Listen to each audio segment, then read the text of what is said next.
Howdy toddy, God Almighty. This is the Sweat Equity Podcast. I'm doing this at a whisper because I'm doing this from my iPhone headphones. I wanted to get a little intro in. I did an interview on the upcoming, I believe it's called the Millionaires Interview podcast, I want to say. Maybe there's a title in the mix, but I had a friend hit me up, asked me if he wanted, he's banking episodes, so look for that coming out next month. I'll try to push it out there when it comes out, and it's similar podcast to this, just wants to talk about doing your own thing, getting your hustle on. This podcast will be a more interview about some of like my story than, me asking someone else for advice about their story. So we did it via Skype yesterday, Thursday, the 6th. And so the audio might not be the best, but I wanted to get it out because I didn't have an episode ready to go. I'm a little behind. So before we get into it, we'll do a little bit of housekeeping. Yeah. Go on iTunes, give us that 5-star. If you give us a 5-star rate, review, and subscribe. That's the cheat code. If you're tired of iTunes and you want another app to sponge up all information via podcast, the audio form, go to the Laughable app. It's a way you can track comedians. You can put in Law Smith, and then anytime I show up on someone else's podcast, I'll populate up there. I'm not famous, so you might want to, track some guys that are doing a lot more than I am. But it's a good app, and they're kind of a in-kind sponsor of the show. I don't know. I liked what they're doing. I reached out to them. Let us be a part of it. I'm down. I'm down for the cause. I'll be that weirdo. I'll go out of my way and just be like, "What's up? Let's party. You want to do this thing?" So also Sweat Equity Facebook page, trying to do more video there eventually. I think the last podcast we had, the Mevo camera audio was fucked out. I'm going to figure this out. There's only so many times you can really dick that up without looking like a colossal asshole. So yeah. Anything else? I don't think so. Let's do this thing.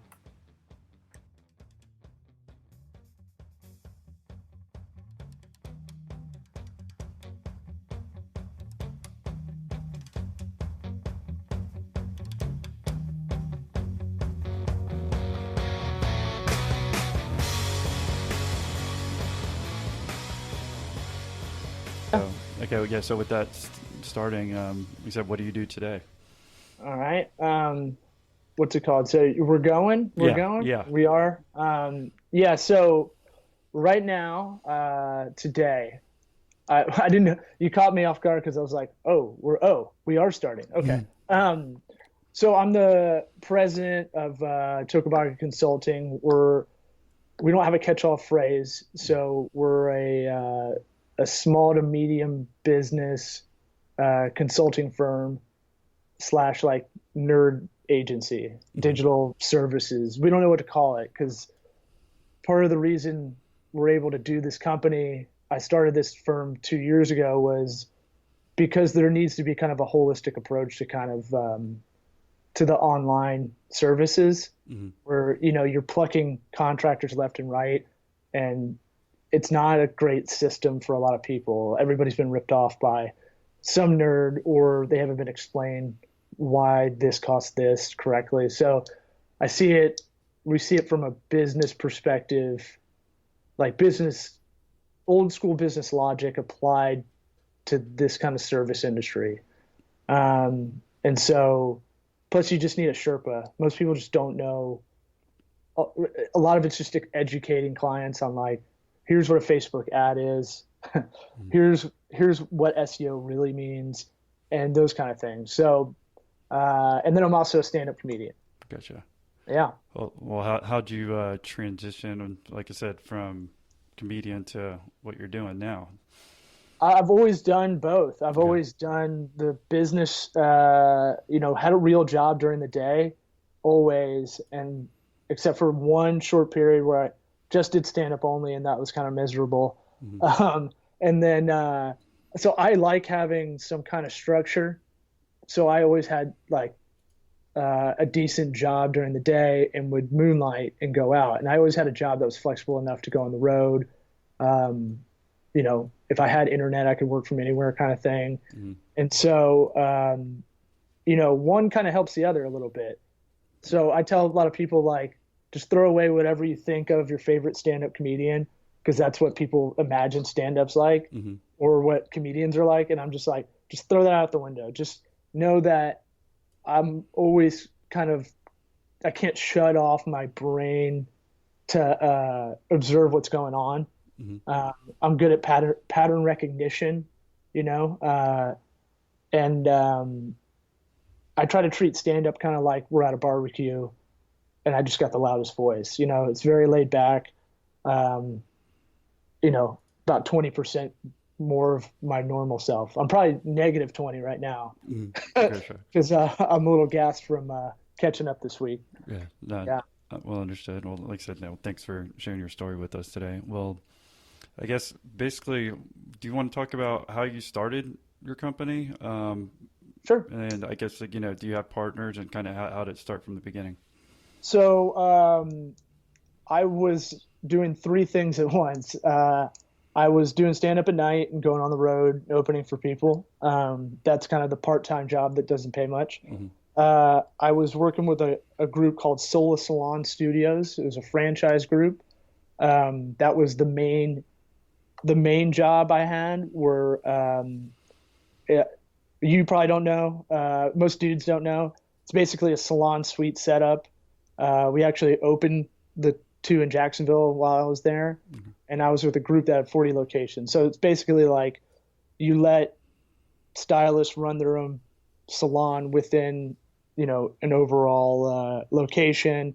They share the overhead, Hmm. and they get repairs are taken care of, and honestly, like entrepreneurial consulting advice because they're doing their own business. And then around those things, I was working for a company similar to ours now called Mega, that was basically a nerd agency. And I just told them, hey, I've got these skills for digital services. You guys are aligned kind of philosophically, and they're kind of friends of mine. They're friends of friends. I just said, hey, let me come in and just do business development for y'all and fill in anything. So I was basically working for that firm, whatever scraps they could give me for work, but also, just doing it because I knew this was kind of the long-term thing. Hmm. Gotcha. And so, I mean, transitioning, did you just start it yourself? And how do you say the company name? Because I don't want to mispronounce it. Tocobaga. Okay. It's Tocobaga. Hmm. So it's funny. A lot of people, and we shortened it to Toco Works Yeah. just for email handle, Hmm. because Tocobaga Consulting is really long.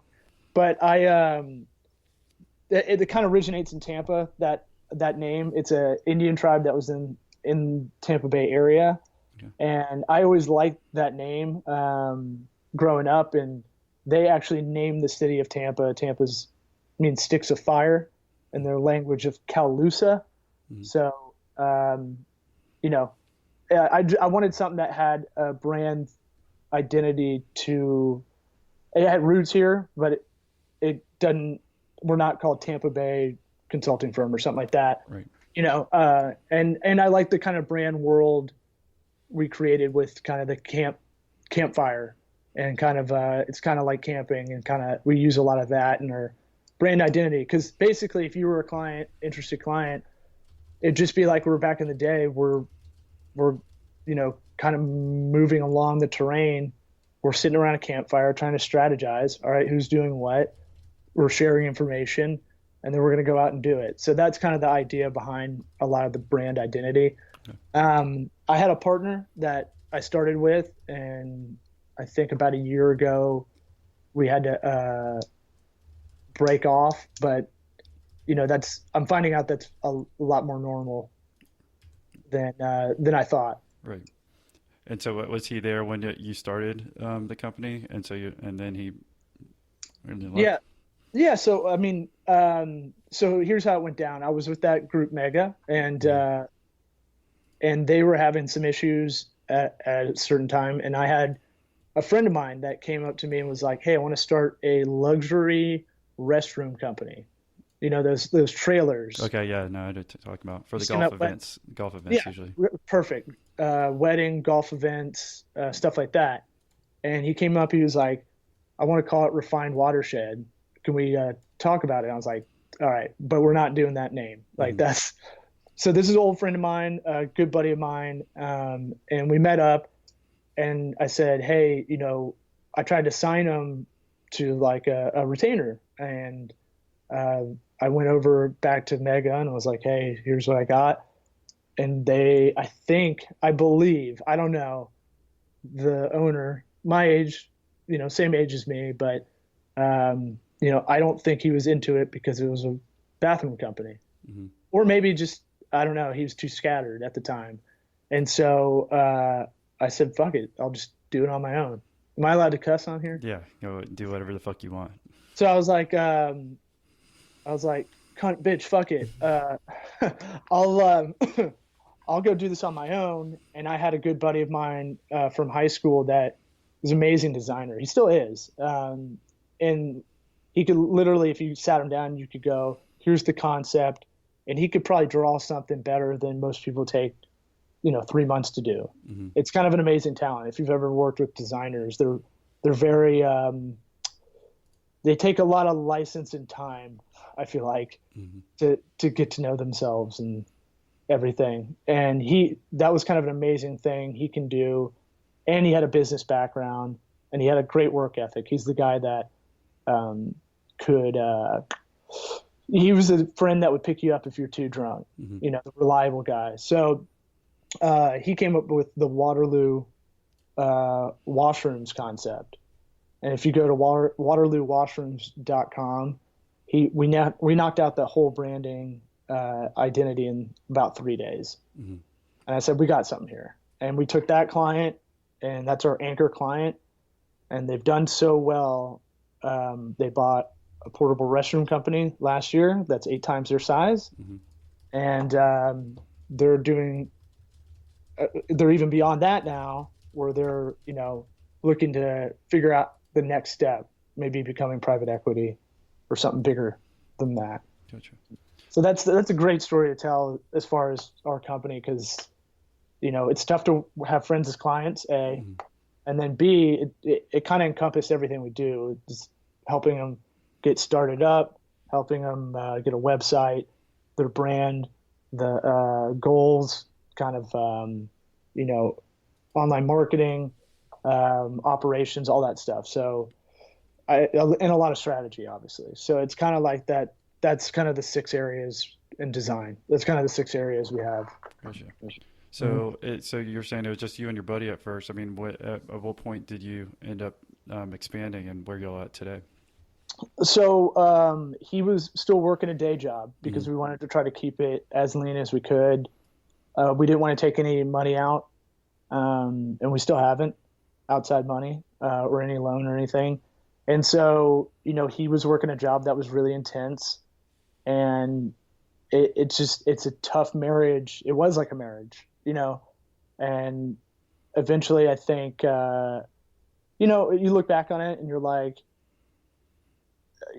you try to say, I try to go low self-esteem. I'm like, where did I fuck up? Because I'll blame myself first on all that. And it was hard to communicate, and it was hard to get stuff done. And I think part of that is he thought I wasn't maybe being honest all the time or paying other people before him. And, we never were able to sit down like once a week or once a month even to go over like a plan, strategy, all that stuff. So it just kind of dissolved in that it kind of fizzled in that way where I just couldn't get a hold of him anymore. Like he just straight up ghosted me Right. like a chick on Bumble that don't want to talk to you or something. Mm-hmm. So, um, we worked it out. I've seen him a couple of times since. Mm-hmm. We're in a small city, so it's not, and we have about 100 mutual friends. So I still think he's talented. It just didn't work out. Right. And we have a lot of law firm clients now, and I talked to a bunch of them, and they're telling me like almost all of them had a partner in the beginning, and it just didn't work out.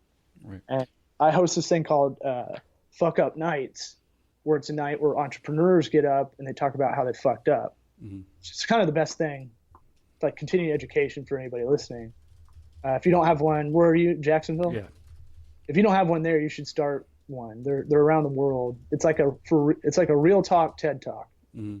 And one time I had 3 speakers up, entrepreneurs in their 40s or 50s, all successful. And one of the speakers got up and talked about just 50-50 partnerships don't work. And they all kind of laughed. And they're like, yeah, like a confirmation laugh, like, oh boy, they don't. And so that kind of helped me not feel as terrible about it. It's really hard to have that. And my business attorney, who's a good buddy of mine, was like, yeah, you didn't delegate the operating agreements in the beginning, and you didn't do this, this, and this. And so, that's lessons learned, and, keep moving forward. Yeah. Well, what would you say? And you're the host of that? You're saying I MC it, okay. And our company sponsors it. Gotcha. Well, in the Tampa Bay area. Okay. Yeah. Well, along that talk, I mean, what's the most common thing that you've been seeing when people get up and talk about that, as where entrepreneurs screw up? Obviously you mentioned the partnership 50-50, but is there other common threads that you see? The biggest thing is, like, I'd say there's a lot of these kind of common through lines. So I don't bloviate too hard. I'll say biggest one is you're going to fuck up. Like, you are. Mm-hmm. So get over it. Like, learn from mistakes and don't do them again. That's kind of the overall arching kind of thing. Business is a lot of trial and error. It's a lot of educated guessing. And so you try to reduce that risk as much as you can the next time. But if you keep making the same mistakes over and over, you're not going to do well. Another one is, like, know what you don't know. A lot of people think they can do everything. And most can't multitask really well. You ever talk to someone who thinks they can multitask while they're texting on their phone? Mm-hmm. And they're clearly not. I'm like, you can't do 2 things at once. Mm-hmm. I'm not that great at it. I can juggle a lot of projects going on, like, one day kind of thing. Like, I can work on this for 10 minutes and then I can get to the next thing and look at that for 5 minutes and then come back to that other thing from the beginning. I'm very good at that, kind of like a Sports Center crawler on the left-hand side, or PTI. I can kind of do that, but, I feel like a lot of people get up and they talk about they try to do too much. They got burned out. They didn't worry about themselves at all, which I've been kind of focusing on now a little bit, because you'll burn out. Right. And yeah, for me personally, actually, that's why I'm starting to do the podcast. I mean, I think anyone who starts a business thinks they can be Superman, just keep grinding, but eventually you'll hit it. So, I just got tired of honestly doing the same shit all the time. So that's part of the reason I'm doing this, and just do something a little different and hopefully help those entrepreneurs or, freelancers that are trying to start their own business. So you are also talking about, we're talking about some of the obstacles you had to overcome with the partnership. What else personally have you had to, or in the business? Because I find out personally that a lot of entrepreneurs forget to talk about that, because you're talking about taking care of yourself now. Well, work-life business is on my mind all the time, because our clients are in that small, medium business area. And so they're usually doing their own thing. And you have to figure out those disciplines. And I'm not great at it now. I'm trying to be a guy that wakes up at about 4:30 or 5, just because I know that's gonna overall be better for me. Until I don't have to. That's kind of my incentive, my little game. But The work-life balance stuff. I mean, I got married probably a little bit before we started the firm, and we had a kid who's about 10 months old now. Mm-hmm. So our firm's a little over 2 years old. We have a 10-month-old. So having the pregnancy period, Mm-hmm. and then an infant, and now we have another one on the way because I don't mess around. Yeah. And she'll be due in October, and it's kind of like you can't you know the old adage of starting your own thing is like you'll give up a 40-hour a week job. You'll work 100 hours a week to give up a 40-hour a week job or whatever. Right. I butchered that, but it's true. And you have to create time to create time is kind of something we say around here. Like you got to really sit down and go, okay, how am I going to be more efficient and get more out of my schedule? And a lot of stuff you're doing is there's a lot more fat than you realize. Mm. Even like stuff like just going to the grocery store. Now you can get it delivered. Mm. Just the essential stuff that you need, that saves a lot of time and stress. I'm a big efficiency guy. Like using Evernote for me is a huge one because I have a bad memory. I know that. And so I try to religiously write notes and dictate everything I can. But because that work-life balance is like, I got to figure out, I don't want to bring this work home with me. When I'm home, I want to be focused on the family because it's palpable if you're stressed. Right. So I'm trying to work on a program where I'm getting up early, kind of front loading the day a little bit so that when I get home, all I care about is what's going on at home. Mm. Yeah. Well, what were the biggest things that were holding you back as far as you're talking about saving time now? Now, I don't know if you've become more efficient over the last just couple of years or how long, but I mean, what's the biggest things that you cut out that's helped you? Boozing a lot is it's a time suck that you don't realize. Mm-hmm. I can go out and have a couple of drinks, but I can't do it like I used to. Yeah. And not physically, like I can still do that, but it's the time that, all right, you're going to sleep like crap. You're going to feel like crap the next day. Your Saturdays and Sundays aren't precious, so you need to maximize those as well.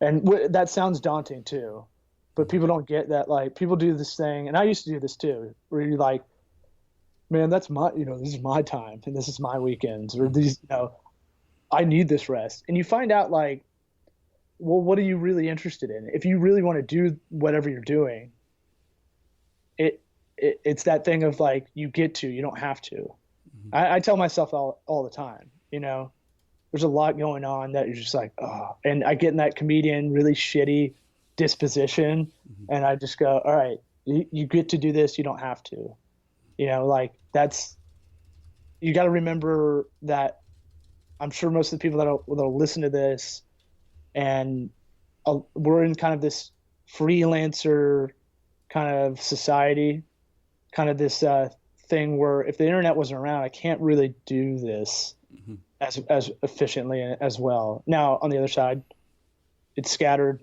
because there's so many services we have to do. But like, we live in a society where like, you can't really blame anybody but yourself. Right.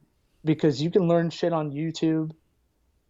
I've taught myself so much just by sitting there and just hammering out tutorials, doing it while I'm trying to work out inside my house. Mm-hmm. If you look, we're doing this video. I know it's audio, but there's a spin bike right over here in here.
agree with you that. Yeah, I used to have a little stand-up elliptical and I have a kind of stand-up desk where I just sent you a link so you can check it out. Sweet. But yeah, I guess you were talking about as far as depression. Have you ever reached that during your business thus far, where you thought, that you weren't going to have enough money to keep your business alive, and that hey, it's not worth putting in 100 hours a week if just get a 40-hour a week job instead? Oh, for sure. Especially when we had to do a stock sale with my former partner. Mm-hmm. You know, we didn't take any outside money, so Mm-hmm. everything's really cash flow strict. And I probably got a little cocky early on Right. when we were doing well, and I really should have been disciplined from the get-go. And that's something I really, really regret. Mm-hmm. I was listening to Jocko Willnick on, I think it was Rogan's podcast. So if anybody's listening, don't pause and just go over to that. Write it Yeah. down. We'll finish Put it out in the this show one. notes. Yeah. Yeah, finish out this one and then go over, write it down. Another thing I'm huge about, just write notes down Mm-hmm. to come back to later. Keep a pen and a pad or Evernote on you. Do you have a Yeah, whiteboard by you too, right there's there? a whiteboard right Yeah, here. I like I'm writing gonna, stuff. Yeah. there's a cathartic part Mm-hmm. to it. I don't know what it is. And it helps if you're on doing an online thing, you need to like do some offline, Right. don't get distracted because you can just, I write jokes. I sit down with a legal pad and just try to write for 20 minutes. Cause if I type it out, Pornhub's right there, man, Yeah. Yeah. No, I got you. Um, so like, my thing with, I want to get a digital dry board where you can just write like normal, but it'll capture it. Evernote, they actually have a special pen that I had once upon a time that you can write on a pad. I don't know if you've seen that before. I've got it. Yeah. I mean, I ended up losing that pen and never got it. So I just let it go. But it's somewhat similar. But yeah, I agree. You just have to write to get your eyes off the screen. At least for me, especially, I guess what you end up doing. So, and that was my fault. I guess I ended up stopping you midway through your talk about, I guess, struggles in your company and how you're saying how you're a cash flow kind of strapped business.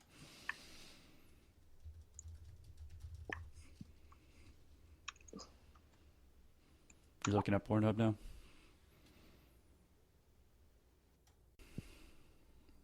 Yeah, you there? Yeah. Sorry, that's the first time I had a drop call too. Fucking. So yeah, I guess I was saying that I interrupted you when I was talking about. And at first, I thought you turned off the Skype thing because you were looking at Pornhub on the other monitor there. I think it knew. Yeah. It's AI. Yeah. No, I gotcha. But I guess, yeah, we were talking about the business. You're doing well at first, maybe a little bit, cocky. And yeah, could you go back talking about that?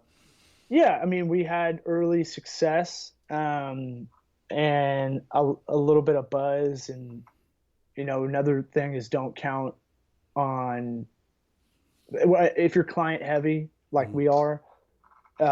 So ad agency or something like that. Don't trick yourself into uh, counting them as a client until the paper's signed Right. and the first check is hammered. So, I probably got too fired up and just said, yeah, I know what the fuck I'm doing. Entrepreneurship's a weird thing. There's a weird duality to your brain where Mhm. you're, one, this can all happen a few times in a day where you think you're a total badass and like, this is why you made this company and you're a disruptor. And you can't wait to, show that story of how you did it. And then the other time you're like, what the fuck am I doing? This is like gambling, Mhm. with our family as some of the collateral. So, you kind of toggle between those two. A lot of people do. That work-life balance stuff, you got to make time for your brain, to turn off, if you can. Mhm. You got to eat healthy, take care of yourself, like all the things Hulk Hogan used to say when he was in the ring. Yeah. Eat your vitamins, that kind of stuff. Don't listen to Hulk Hogan now, Mhm. but earlier he was okay. Well, yeah. Well, when you're talking about like being cash flow strapped, and I think a lot of entrepreneurs or kind of freelancers can relate to that. Have you overcome that today? I mean, or is there software that you use that you didn't use before, or any methods or tools? For cash flow. Yeah, just to make sure that, I don't know if you're looking at, software every week or every month, or, just to make sure that you have enough money, or because a lot of people, and me included with my other business, is just you just look at the bank and kind of look at the balance and not really always take into account that what cash flow is coming in or out. So, Yeah, I'll tell you probably the best thing to do. And again, I do these like incentive games until I get a good incentive, or I get a good system hmm going and understand backwards and forwards kind of stuff. So the best thing I can tell you is like, I was sloppy with bookkeeping and accounting and stuff. right. I hate it. It's not my favorite. I go, what do we have to get to where I can hire a bookkeeper? That's the goal, right? So I created this certain threshold of revenue that's under contract, and I go, okay, when we get to that point, I can hire someone. That's my big carrot. And then, you have to go forward. You really have to look at everything that's going on, and a balance is your current. hmm But if you're not spending correctly or strategizing correctly, that's not going to help the cash flows move. You're just going to be treading water, hmm and you might get out of it, but you'll still need that discipline down the line. It's just a business fact. You just have to know the basics of financing and accounting to really make shit go, especially in the beginning. hmm And so, and I track time like religiously. hmm Like I'll track this. hmm Um, I'll put it in our marketing bucket. Uh, but I want to know where I'm spending my time. And now I'm getting to the point where I'm not taking as many things on. Um, let's call it extracurricular, or like, I'll try to be efficient with my time. Don't take as many, filter out more meetings and stuff like that. But time is the most valuable thing. So if there's people listening that are doing their own thing after work or around work, hmm like it might be a good idea to use Harvest and track your time and see where you're spending it. It's a hard discipline to do. So the two things I'd say is I'm big about putting everything in iCal too, and try to schedule out the day and the week on Sundays. And so, schedule time to go, okay, I'm going to spend time every day, 20 minutes every day on our accounting stuff and finance, and how are we going to scale. hmm I'm going to do that until I don't have to. And then the time tracking thing, I just set up like 3 reminders a day, and it could float in these reminders that you get all day. If your phone is your big tool and your computer is, delete some of this bullshit, notifications you have. hmm Scale all those back. Try to think like an OCD person. What would they do? hmm And so I try to like only get notifications that mean something, and not like I accidentally put a notification setting on for news and the Apple News thing, and I'm getting all this People magazine crap, and I'm like, the fuck is this? When did I do this? Right. Was I drunk? And so I just want stuff to pop up. So 3 times a day I have Harvest. Remember, track, put the hours in, or you're going to forget it. And if you're a service business like we are, you have to be able to justify that hourly rate. And most people can't do that. Pricing is the hardest thing in business. hmm So how do you justify it other than just, looking at 3 competitors around you and going, I'm somewhere in there. You need to justify it. What's your cost rate versus your bill rate? What's your after-tax bring home every hour? And then maybe look at that again, the competition. Gotcha. So what's your plan? Do you think for the future? Where's your vision for your company? We definitely want to scale this year, growing off of the really stressful 2 years we had, because I took on a lot of discounted work, knowing that we just need to get our foot in the door and show people that we're good. Mm-hmm. And a lot of people around here socially think of me as a comedian only. And it's kind of like, all right, well, let's have a real talk and I'll sit down and break it down for you. But yeah, we want to get in this scale phase, and that's kind of what I'll probably be doing. I'll probably take a Saturday, Sunday, come in here early before everybody in the house wakes up and just try to work on a plan. Right. What's that going to look like? We use a freelancer, we call it a freelancer Rolodex. Mm-hmm. So we don't have any full-time employees yet, mm-hmm. but I got to create those thresholds. What's the first person we would hire is probably a project manager or administrative assistant. And so what do we need to do to get there? What's the person we're looking for? So we don't have to hire on the fly. Right. And I realized, like, every successful entrepreneur I really get inspired by, they're very good at planning. Mm-hmm. They're always planning. They're always organized or have someone organize it for them. And they're constantly thinking now and future at the same time. Yeah. So, I could blab on for about an hour, right. About that question, but that's basically how do I dump my brain to other people? Mm-hmm. Here's how I see it. Now, how am I going to create this teaching environment too? Right. Well, I mean, so you've hired freelancers in the past, correct? Yeah. So that's our model, is right. to basically, we have a client that signs, we flip around, and I try to moneyball right. a bunch of freelancers, but I'm always looking for, good skilled people. Right. Do you have any advice for that, for like people who are trying to do that? Because you said that was my first step for starting a business, was hiring that first freelancer, and then it kind of gave up because they ended up sucking. But then just over time, you learn how to hire good ones. I mean, any tips on where you go to hire them and how to hire them? You have to treat it like they're in the room. Mm-hmm. So I know this virtual thing is like, that's the beauty of it. It's the freelancer society is that person works when they do. But everything really breaks down to quality, cost, and delivery. It's boring rhetoric for engineers, project managers, or whatnot.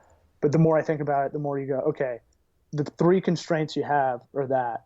And we tell clients, we're going to shoot for all 3, but you're probably going to get 2. Mm-hmm. And so, and that thing of like maybe over communicating in the beginning to them, here's what I want. I send video stuff because a lot of stuff's lost in translation via text on an email or using Upwork messaging or whatever it is. So I try to send video, like I'm doing my own mini podcast to them, and just try to send it out and project manage that way. So I have I try to use local people here, but even we don't really meet up face to face. And I'll try to wake up and go, okay, I got to send her this graphic design revamp. I need to send her this pay-per-click kind of overview of what I'm looking for this client. And I just knock out these quick videos because we lose a lot of even just a phone call is not good. Right. What software do you use for making those videos and sending them? I have this really cheap one I'm a Mac guy. Yeah. So Any Screen Record Pro. I don't think it's on the Apple Store anymore. I think you have to Google for it, but it's like $4. Right.